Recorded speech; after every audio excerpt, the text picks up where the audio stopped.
Okay, so the next topic we have is determinants. ठीक है. अब determinants जो है उसकी अगर हम बात करें तो इसको हम बोल सकते हैं कि it is a mathematical symbol. Mathematical symbol बोल सकते हैं या फिर नंबर बोल सकते हैं या फिर कलेक्शन ऑफ नंबर्स बोल सकते हैं या फिर कलेक्शन ऑफ एलिमेंट्स बोल सकते हैं.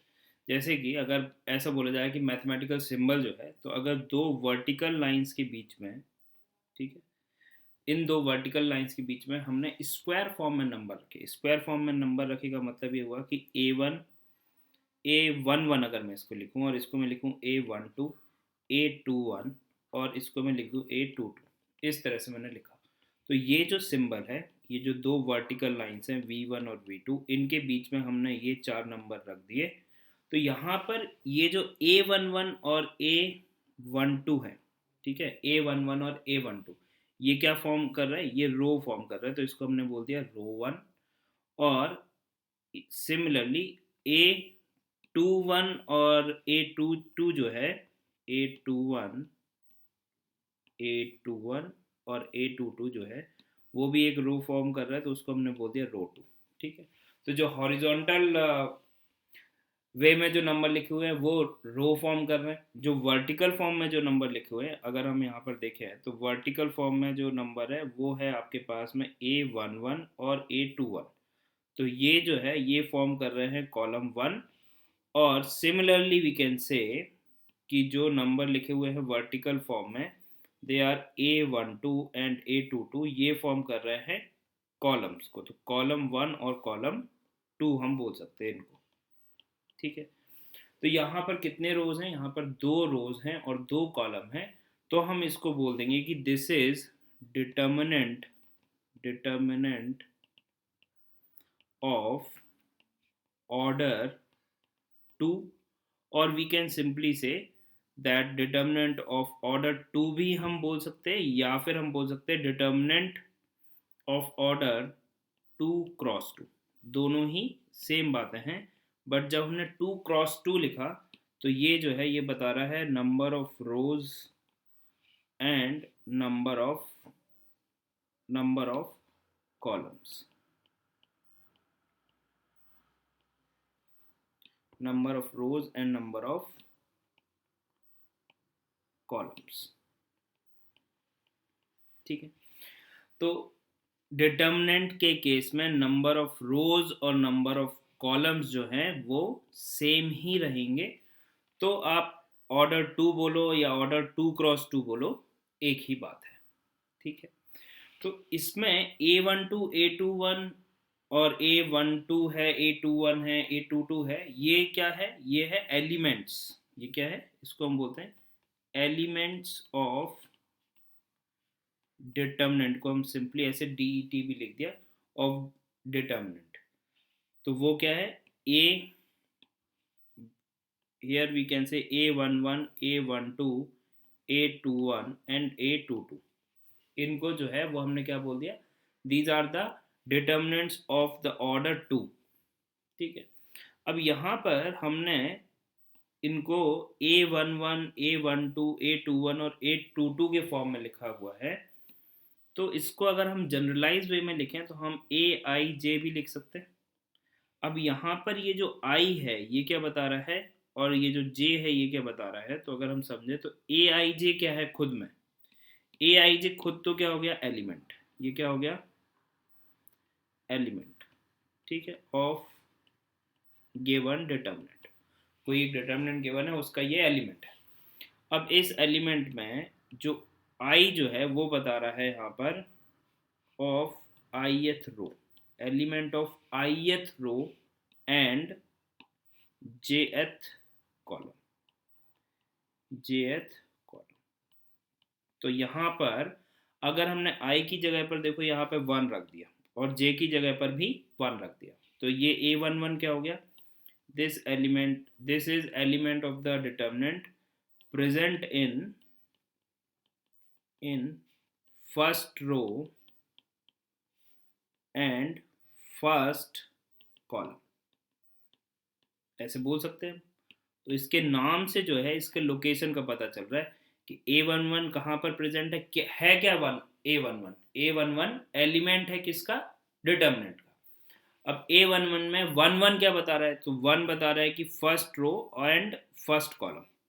अब यहाँ पर तो रो और कॉलम सेम है, बट A12 में अगर हम देखें तो A12 में क्या बता रहा है कि now this is element present in first row and, अगर हम यहाँ पर बात करें तो अब बात हो रही है यहाँ पर एंड सेकेंड कॉलम, मतलब ये जो सेकेंड पार्ट है ये क्या बता रहा है, कॉलम बता रहा है। तो ये ऑर्डर फिक्स है। जैसे अगर आपके पास में A23 लिखा हुआ है तो ये क्या होगा, second row and third column का एलिमेंट। क्लियर है बात। So now this element is present in the first row and, इसी को कंटिन्यू कर रहे हैं, एंड सेकेंड कॉलम।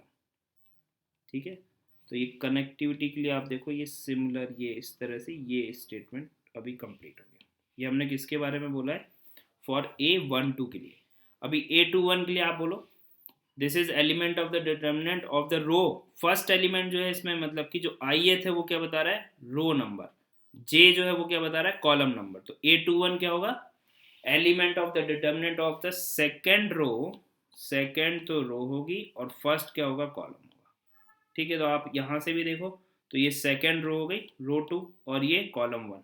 तो सेकेंड रो और कॉलम 1 का एलिमेंट जो है वो A21 है। A22 क्या है, second row and second column का एलिमेंट।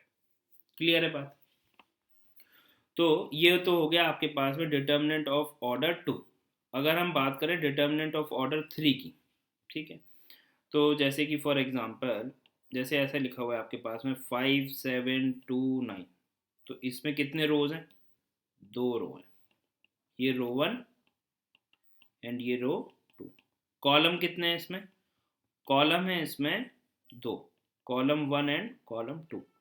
कॉलम जो है वो वर्टिकल फॉर्मेट में जो नंबर्स रखे हुए ये कॉलम 2 में है। ठीक, अब इसमें से मैं बोलूँ आपसे कि रो 1 में हो एलिमेंट और कॉलम 2 में हो, रो 1 में हो और कॉलम 2 में हो, तो ऐसे कितने एलिमेंट हैं। तो हम क्लियरली देख सकते हैं क्या पूछा गया है कि number of elements in row 1 and column 2। Row तो उसकी फर्स्ट होनी चाहिए और कॉलम सेकेंड होना चाहिए। तो रो फर्स्ट तो हम ऐसे गए, रो फर्स्ट में तो ये 2 एलिमेंट हैं 5 और 7। अब कॉलम 2 होना चाहिए, तो कॉलम 2 हम यहाँ से गए तो यहाँ पर 2 एलिमेंट है। तो यहाँ पर जो 7 है वो क्या है, रो 1 में भी है एंड कॉलम 2 में भी है। क्लियर है बात। तो ये जो है ये 7 जो है इसको हम लिख देंगे कि this is an element which is in row 1 and column 2।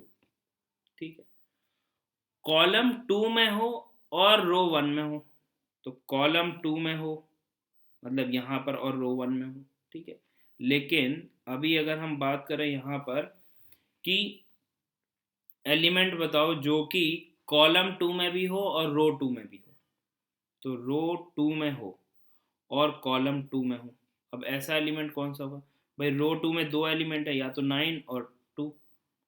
अब लेकिन कॉलम 2 में भी हो तो 9 जो है वो रो 2 एंड कॉलम 2 का एलिमेंट हो गया। ठीक है, तो इसको हम इस तरह से लिख देते हैं कि फिर अगर हम थर्ड ऑर्डर की बात करें, थर्ड ऑर्डर डिटर्मिनेंट, तो जैसे ही बोला थर्ड ऑर्डर डिटर्मिनेंट, इसका मतलब कि दिमाग में आ जाना चाहिए नंबर ऑफ रोज कितनी है 3, नंबर ऑफ कॉलम्स कितने हैं 3। तो 2 जो वर्टिकल लाइंस बनेंगी उनके बीच में जिन नंबर्स को हम रखेंगे उसमें 3 तो रो होनी चाहिए और 3 कॉलम होने चाहिए, पहली चीज। दूसरी बात यह है कि अब ये फिक्स हो गया कि जो हम नंबर ऑफ रोज और कॉलम तो फिक्स हो गए, क्योंकि क्या बोल रहा है, थर्ड ऑर्डर बोल रहा है। थर्ड ऑर्डर का मतलब ये है कि 3x3 का डिटर्मिनेंट। ठीक है, अब यहां से अगर हम लिखें तो A11 A12 A13, तो ये कितने हो गए, 3 कॉलम हो गए। अब 3 कॉलम हो गए तो 3 रोज भी होनी पड़ेगी, तो A21 A22 A23 A31 A31 A32 और 3 3। ठीक है, तो एक तो ये तरीका हो गया इस डिटर्मिनेंट को लिखने का, और आप इसको डी से डिनोट कर दो या फिर डेल्टा से डिनोट कर दो, एक ही बात है। ठीक है, अभी ये तो हो गया, इसको ऐसे भी लिख सकते हैं ऑफ ऑर्डर 3x3। ठीक है, या फिर डिटर्मिनेंट ऑफ ऑर्डर 3। अब आप देखो यहाँ पर ये जो एलिमेंट है A11, ये क्या बता रहा है, रो 1 एंड कॉलम 1 का एलिमेंट। तो इसको अगर मैं पूछूं तो ये क्या है, ये कहाँ पर है, तो देखो सेकेंड रो में है और थर्ड कॉलम में है, तो A23। ठीक है, तो इसका जो नाम है वो इसके लोकेशन को भी बता रहा है। ठीक है, तो जो हॉरिजॉन्टल फॉर्म में हमने लिखे वो तो क्या हो गए, रोज, तो रो 1, रो 2, रो 3, इस तरह से जो बन रहा है ये तो रोज हो गए। ये हो गई रो 1, ये हो गई हमारे पास में रो 2, और ये हो गई हमारे पास में रो 3। अभी वर्टिकली अगर हम इसको देखें तो वर्टिकली अभी हम क्या बोल सकते हैं कि A1, A2, 1 और A31, ये हो गया आपके पास में कॉलम 1। ठीक है, अब A21, A22 और A32, ये हो गया आपके पास में कॉलम 2, और ये जो है इस तरह से हमने इसको लिख दिया, तो ये हो गया आपके पास में कॉलम 3। ठीक है, तो 3 रोज हैं और 3 कॉलम हैं। अब इसी को लिखने का एक और तरीका ये हो सकता है कि हम इसको जनरल फॉर्म में लिख दें। हम इसको जैसे ये जो लिखा हुआ है हमारे पास में, इसको अगर हम जनरल फॉर्म में लिखना चाहें तो हम लिख दें कि भाई डिटर्मिनेंट है AIJ। ठीक है, ऑफ ऑर्डर 2, ऑफ ऑर्डर 2, तो ऐसे लिख दो 2 या 2x2। तो अब I का वैल्यू क्या हो सकता है, I का वैल्यू 1 हो सकता है, 2 हो सकता है, और J का वैल्यू क्या हो सकता है, 1 हो सकता है, 2 हो सकता है। तो ये हमने D1 एक डिटर्मिनेंट बोल दी। ठीक है, अब इसमें आप देखो यहाँ से जो वैल्यूज है, तो यहाँ से अगर हम इसी को लिखें, अगर देखो आप, तो ये क्या बन जाएगा, डिटर्मिनेंट ऑफ ऑर्डर 2 के लिए 2 वर्टिकल लाइंस के बीच में 4 एलिमेंट्स को रखना है। तो अब देखो I का वैल्यू 1, यहाँ पर I का वैल्यू, यहाँ पर I का वैल्यू कितना है, 1 है, और J का वैल्यू भी कितना है, 1 है। तो फर्स्ट रो और फर्स्ट कॉलम का एलिमेंट क्या आ गया, 5 आ गया। This is A11। फिर फर्स्ट रो और सेकंड कॉलम का एलिमेंट क्या आ गया आपके पास में, फर्स्ट रो और सेकंड कॉलम 7 आ गया, 7 लिख दिया। फिर यहाँ से सेकंड रो और फर्स्ट कॉलम मतलब कि A21 कितना है, 2 है, तो यहाँ पर 2 आ गया। फिर A22 वो कितना आ गया, 9 आ गया। This is same as A11 कितना है, 5 है, A12 कितना है, 7 है, A21 कितना है, 2 है, और A22 कितना है आपके पास में, 9 है। ठीक है, तो ये आ गए आपके पास में 5, 7, 2, 9। अभी इन ये जो एलिमेंट्स जिस तरह से रखे हुए हैं उसके बेसिस पे अभी आपको उनको अरेंज कर सकते हो। आप कहाँ पर रखना है, कैसे पता चलेगा, यहाँ से पता चलेगा। 1 1 मतलब कि फर्स्ट रो फर्स्ट कॉलम, 1 2 मतलब कि फर्स्ट रो सेकंड कॉलम, 2 1 मतलब कि सेकंड रो फर्स्ट कॉलम, 2 2 मतलब कि सेकंड रो और सेकंड कॉलम। ठीक है, तो इसी में ये भी एक तरीका हो गया इसको लिखने का कि D1 आपने लिख दिया, वेयर D1 जो है वो डिनोट कर रहा है AIJ, और AIJ क्या है, एलिमेंट है ऑफ ऑर्डर 2x2। क्लियर है बात। तो जैसे कि अभी सपोज करो कि हमको इस तरह से गिवन है, right determinant of order 3, where A11 is -7, A21 is -3, A31 is 0, A12 is 9, A32 is 7, A33 is 11, and rest of elements are 1। मतलब कुछ तो एलिमेंट्स गिवन है और बाकी जो बच गए वो बोल दिया कि बाकी के सारे में जहाँ जहाँ की एंट्री नहीं पता है वो 1 है। तो अब आप एक डिटर्मिनेंट लिखो। तो फिर डिटर्मिनेंट लिखने के लिए हमको पता है कि हाँ A11 है, A21 पता है, A31 पता है, A12 पता है, A32 पता है, A33 पता है, बाकी में सब जगह एंट्री क्या आएगी 1 आएगी। तो हमने क्या किया यहाँ पर एक डिटर्मिनेंट बना दिया और उसके लिए हमने वर्टिकल लाइन ड्रॉ कर दी। 3 × 3 का बनाना है, मतलब कि 3 कॉलम होंगे और 3 रोज होंगे, तो टोटल एलिमेंट कितने होंगे 9 होंगे। तो हमने इसको क्या किया, गड़बड़ नहीं हो तो इसको हमने लिख दिया A11 A12 A13 A31 A31 A32, नहीं A31 तो नीचे आएगा ना भाई, A21 आएगा पहले, ठीक है। A21 A22 A23 A31 A32 और A33। तो अब जो जो वैल्यूज पता है पहले तो वो वैल्यू रख देते हैं। तो A11 पता है, हाँ पता है, कितना है -7 है, तो यहाँ पर रख दिया -7, ठीक है। A12 पता है क्या, A12 पता है, हाँ पता है, ये तो हो गया, ये तो पता था, रख भी दिया। फिर A12 देखा, A12 कितना 9 है, 9 है तो ये वैल्यू भी पता है, तो ये वैल्यू 9 जो है A12, तो 12 मतलब कि फर्स्ट रो सेकंड, तो ये आ गया यहाँ पर 9। फिर A13 पता है क्या, अभी खोजा यहाँ पर A13 है क्या, A31 है, A13 तो है ही नहीं, A13 नहीं है तो क्या बोला था, rest of elements are 1, rest of the elements are 1 है, तो जो नहीं पता है उसकी जगह पे 1 रख दिया। तो यहाँ पे क्या रख दिया हमने, 1 रख दिया, ठीक है। फिर आया अपन नेक्स्ट A21 पता है क्या, देखो अभी A21 पता है क्या, हाँ पता है, A21 कितना दे रखा है -3, तो इसको रख दिया -3, ठीक है। A22 पता है क्या, देखा यहाँ पर A22 के वन है क्या, A22 नहीं के वन है, तो उसका वैल्यू कितना है, जिसका वैल्यू नहीं के वन है उसका वैल्यू 1 है, तो 1 रख दिया। तो यहाँ से रख दिया हमने 1। A23 पता है क्या, A23 भी नहीं पता है, तो वो भी 1 रख दिया। A31 पता है क्या, A31 गिवन है, देखो ये 0 पता है, तो उसकी जगह पर ये वैल्यू भी उठा लिया यहाँ से, ये आ गया 0। A32 पता है, देखो A32 गिवन है क्या, हाँ गिवन है भाई, A32 कितना गिवन है, 7 पता है, तो 7 रख दिया।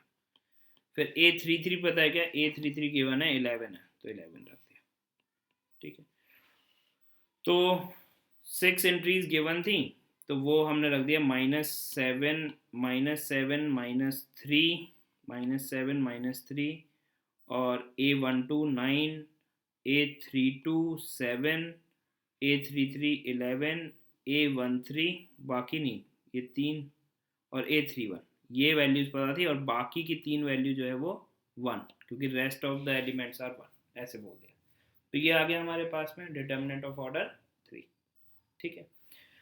तो ये तो हो गया डिटर्मिनेंट। अब डिटर्मिनेंट ऑफ ऑर्डर n लिखना होगा, तो ऑर्डर n लिखने का क्या हो जाएगा इसमें, डिटर्मिनेंट ऑफ ऑर्डर n, तो इसको हम ऐसे लिख सकते हैं कि ये हो गया आपके पास में 2 वर्टिकल लाइंस खींचना है, एक वर्टिकल लाइन ये हो गया, एक वर्टिकल लाइन ये हो गया, कुछ इस तरह से, ठीक है।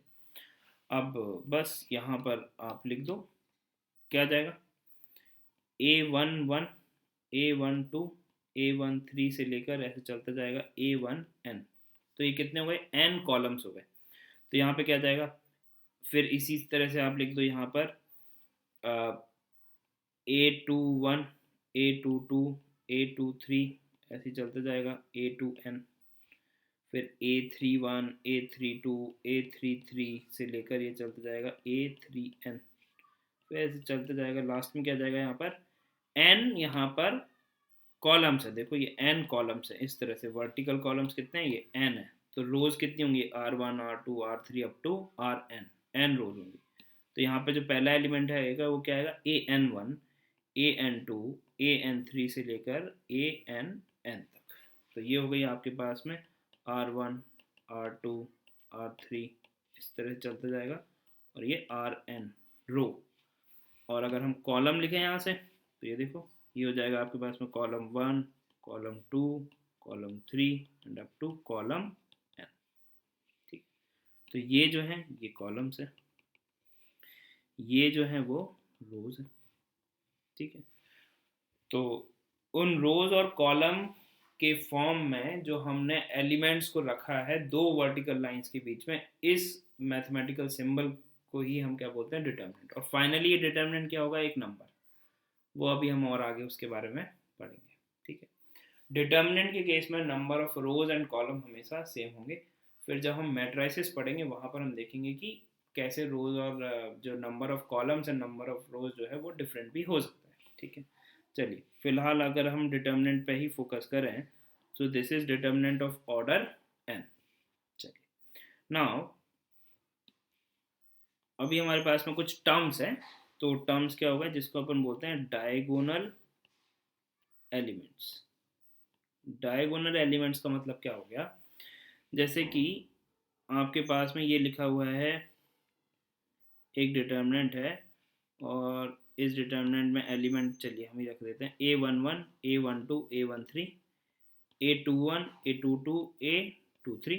तो ऑब्वियसली अब देखो समझ में आ गया कि अगर हमने यहाँ पर तीन जो है वो मतलब कॉलम फिक्स ही हो गए थे, जैसे हमने एक रो में तीन एलिमेंट रखे तो column number of column fix हो गए, तो नंबर ऑफ रोज भी कितनी होंगी, तीन ही होंगी। तो A31 A32 फॉर कंप्लीटनेस के लिए हमने लिख दिया बस, अदरवाइज वो समझ में तो आ गया था कि अब तीन कॉलम है तो तीन रोज होंगी, ठीक है। अब यहाँ पर ऐसे एलिमेंट्स जिसमें अगर इसके किसी भी जनरल एलिमेंट को अगर हम Aij लिखें, तो उस Aij एलिमेंट को हम डायगोनल एलिमेंट्स तब बोलेंगे when I equal to j हो, ठीक है। तो यहाँ से अब आप देखो तो क्लियरली दिख रहा है यहाँ पर कि I इक्वल टू जे कहाँ पर है, A11 में A22 में और A33 में। तो इन तीनों से जो एक ये जो एक डायगोनल बन रहा है इस तरह से, उसको अपन क्या बोलते हैं, इसमें जो एलिमेंट्स आ रहे हैं उसको हम बोलते हैं डायगोनल एलिमेंट। इस डायगोनल का जो हम ज्योमेट्रिकल फिगर में जो डायगोनल्स बनाते हैं उससे कोई लेन देन नहीं है, क्लियर है बात। तो यहाँ पर ये जो है ये डायगोनल कहलाएगा, ठीक है। यहाँ पर ये जो है ये डायगोनल नहीं कहलाएगा, क्लियर है बात। तो जैसे कि फॉर एग्जांपल अगर हम यहाँ से बोलें कि भाई ये एक डिटर्मिनेंट गिवन है हमको,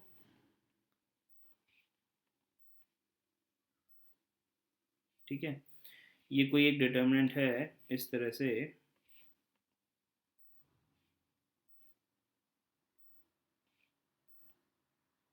ओके।